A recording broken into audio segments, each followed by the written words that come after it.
What have you done? You belong to them. They'll never let you go. I'll find a way.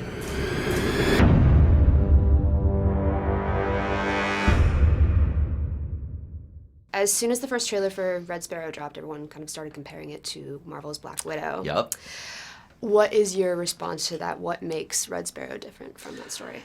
You know, I mean, that kind of thing doesn't surprise me. I've now made enough movies that I understand that people love to put things in a box, right? And I saw that as the trailer started to hit and people started to get a sense of it and started to see images of Jen, that they started to say, oh, it's another Atomic Blonde or it's Black Widow because of the ballet stuff.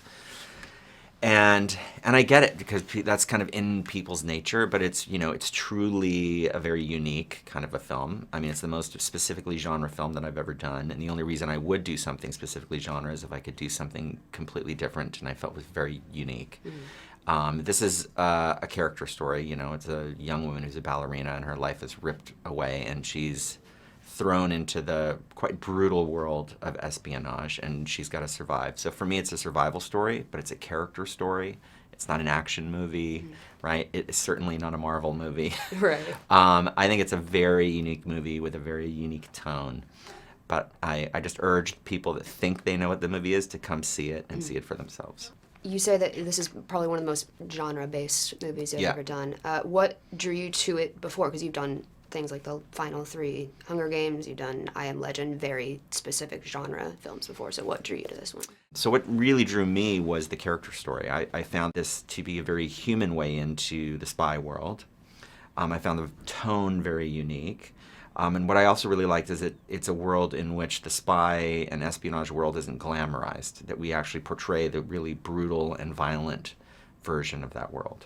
And I've seen a lot of critics say that the film's rape scenes and the explicit sexual assault weren't necessarily vital to the plot itself. What is your response to that? I think that's garbage. I think it's absolutely 100% vital to the plot. You think it moves her character forward in some way? 100%. 100%.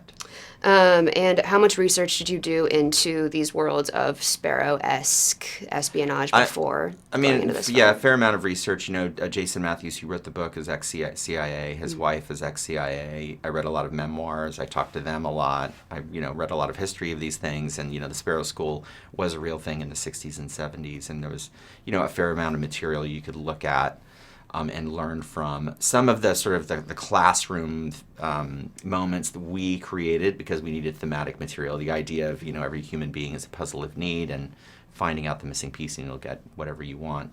Those were things that were created by us. So the lessons created by us. And you mentioned other spy films and franchises that are franchises that have a ton of movies. So I guess the big question is, would you consider doing a sequel to Red Sparrow? Yeah, I would do, for sure. I mean, this is definitely not a franchise that we're shoving down people's throats.